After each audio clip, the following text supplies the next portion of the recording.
And I remember very clearly he was sitting and giving a talk on his book, Altered Traits. And he said, today I'm going to tell you which practice works the best for you.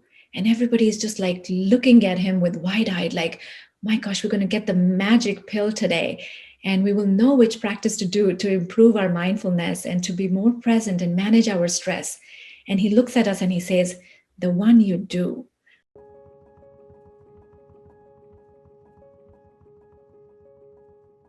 Hello, everyone. My name is Ruchika Sikri, and I'm the former head of Wellbeing Learning and Strategy at Google. Currently, I'm working in Google Cloud as a Learning and Development Programs lead. And I'm so delighted today to be joining you in this Inner MBA journey on establishing mindfulness in your workplace and talk to you about the 4 essential pillars that we have been able to apply in our organization to see how to develop, scale, and make mindfulness learning and practice available globally to all our employees in hundreds of offices around the world. So with that, just to give you a little bit context on the journey of mindfulness and compassion learning programs at Google, it started very organically a few years ago, I would say more than 10 years ago, when one of our engineers got really inspired to bring this learning and practice to other Googlers in a way that mattered in our culture. His name is Chade-Meng Tan, and he started a program called Search Inside Yourself. And further to that, he also wrote a book on it called Search Inside Yourself, which is available externally. The program also was run as a grassroots effort for several years before leadership said, like, oh, this program is really high in demand. So let's go ahead and make it official and put some resources behind it to scale and bring it to many other offices. And lo and behold, in the last 8 years of my involvement in this work as a full-time employee, we have been able to scale it all across the world to more than 20,000 employees at Google. And along with that, we have also developed many other programs to really build a community of practice around this at Google. And that program is called GPAUSE, which is basically run by our 350 to 400 volunteers all around the world who teach these programs to their colleagues in their local offices. They also host daily meditations.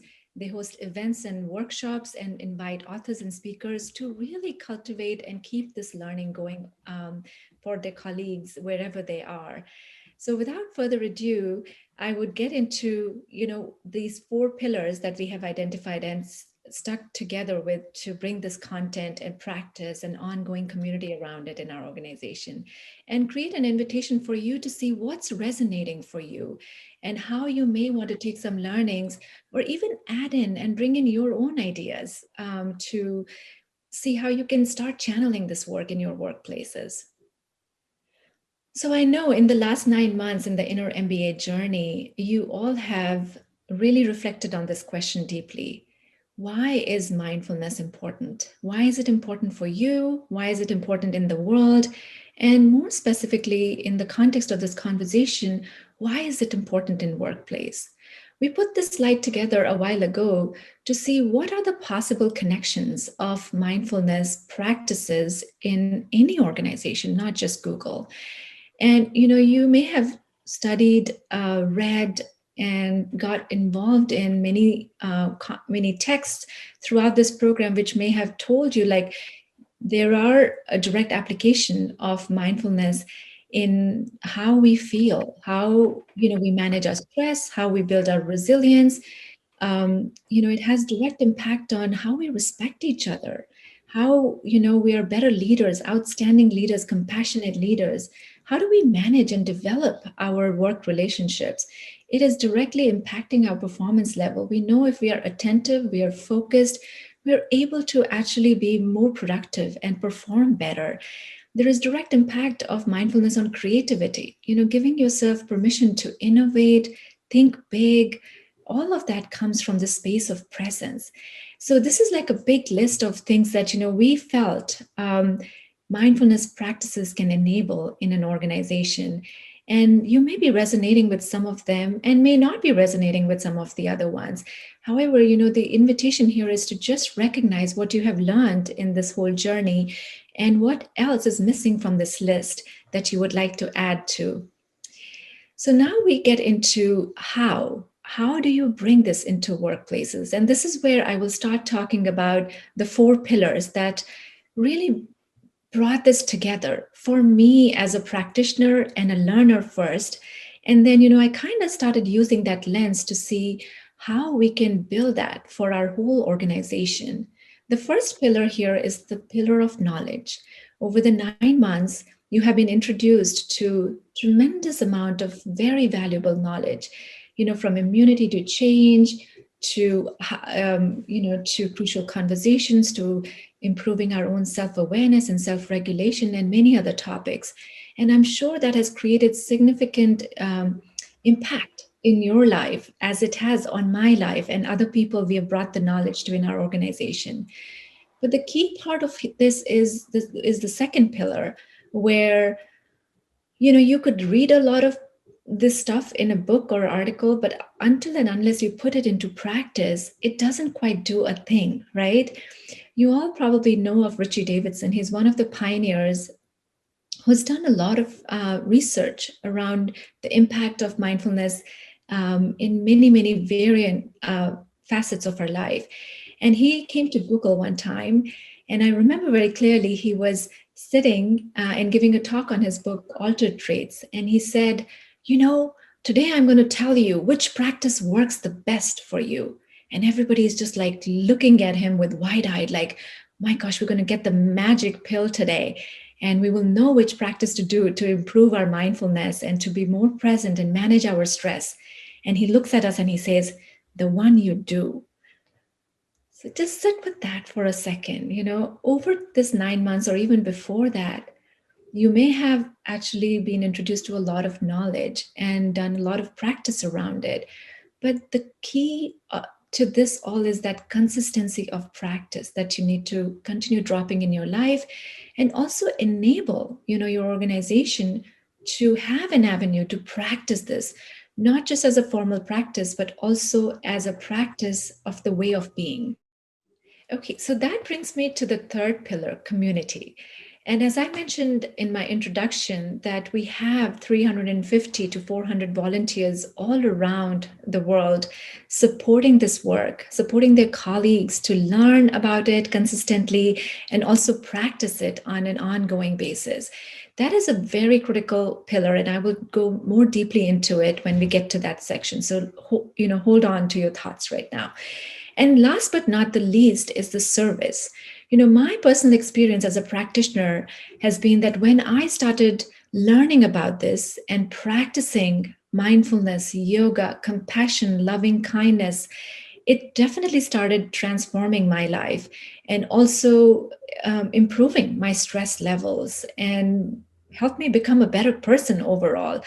But what really was magical for me was this sense of I wanted to share it with others. I wanted to give back, and that is the sense of service that comes up for people who practice this and learn about this and find themselves supported by a community.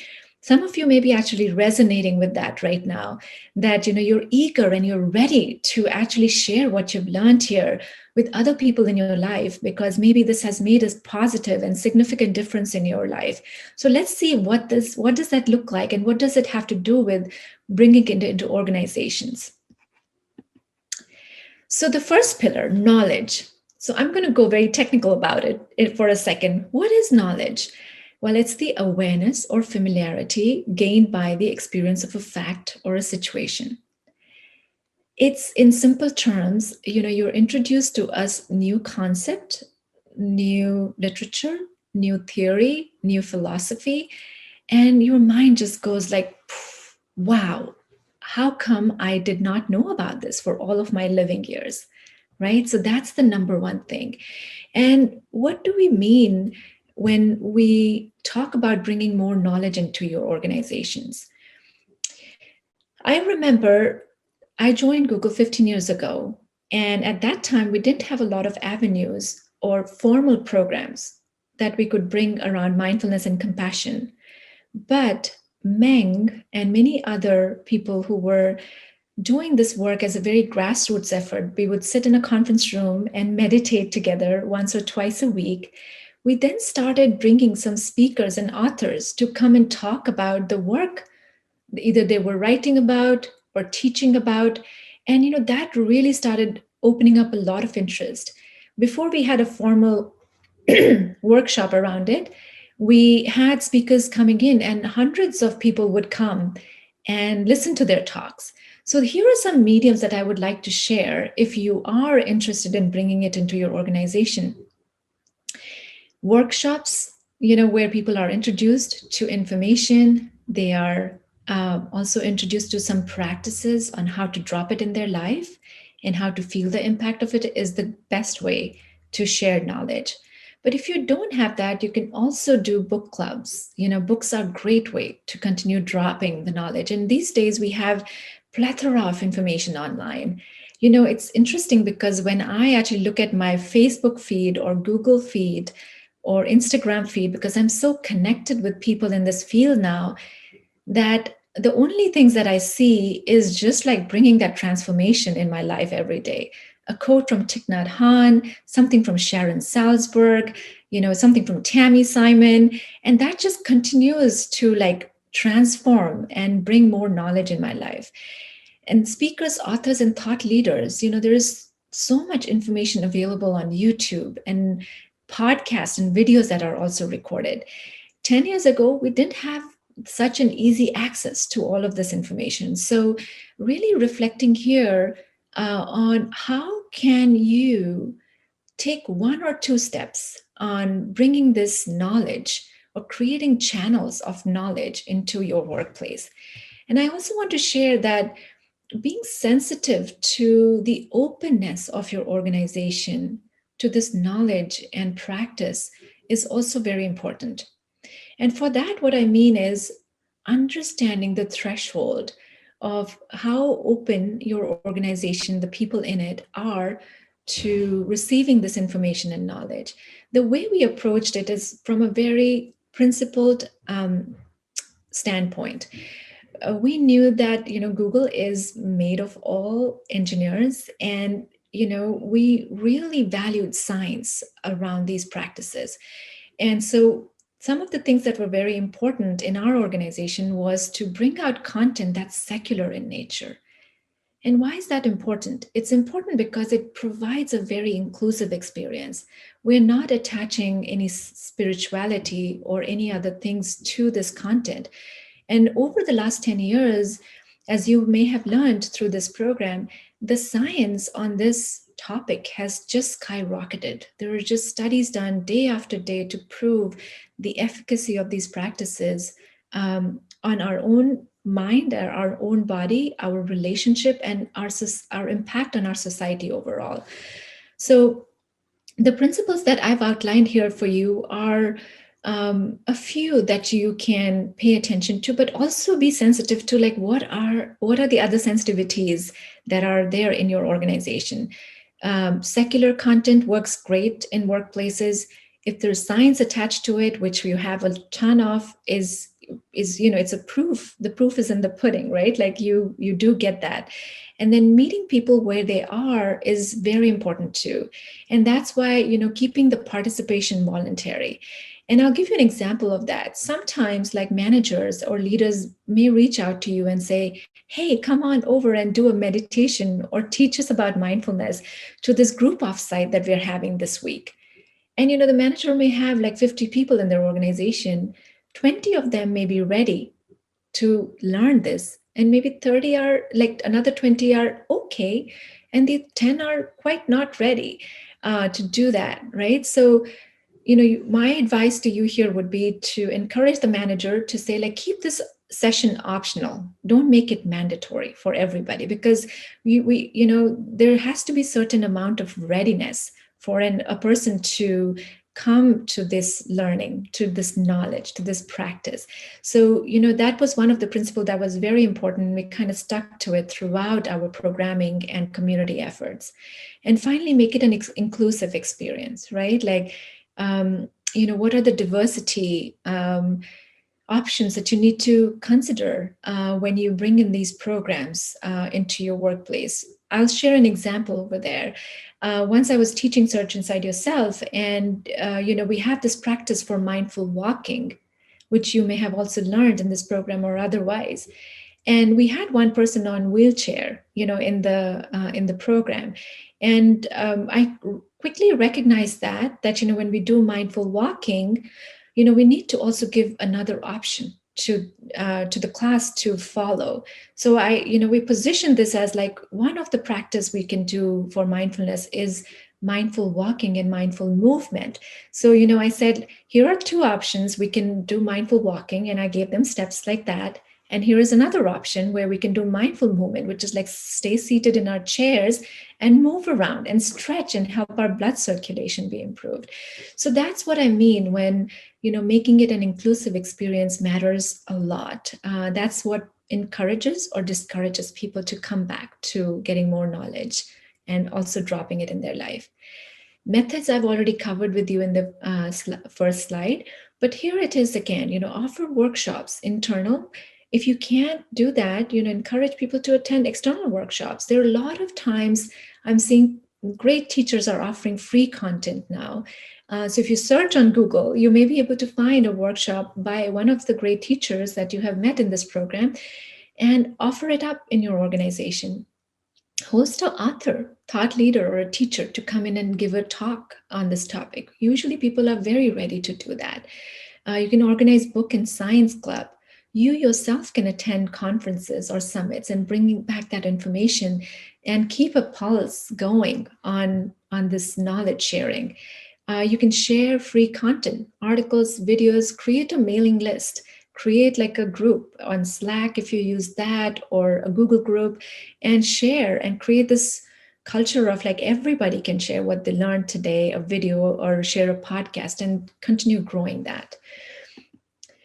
So this is a moment of pause, and we're going to reflect on this for ourselves a little bit. I will go back to the slide where I provided certain principles and methods in which you can bring it to your organization. Now I invite you to bring a paper and pen. Hopefully you have it by your side, but just take a moment to gather the supplies and think about where is your organization right now in terms of what principles you need to put in place or think about the needs of your organization in order to then start this knowledge sharing. And you can use this list. You can take a few things out of it if they're not applicable to you. But I've seen like most of these things that I've talked to my colleagues in other companies who are running mindfulness program, these are some of the very important tenets that need to be considered. Add to the list or remove from the list. And also on the right side of it, the methods, you can think about like, what is like one thing you can do? It could be creating a mailing list and sharing some articles. It could be a book club that you want to organize or anything else. So let's take a moment to do that now. So create a list of principles and also write down one or two methods that you would like to start sharing knowledge in your organization.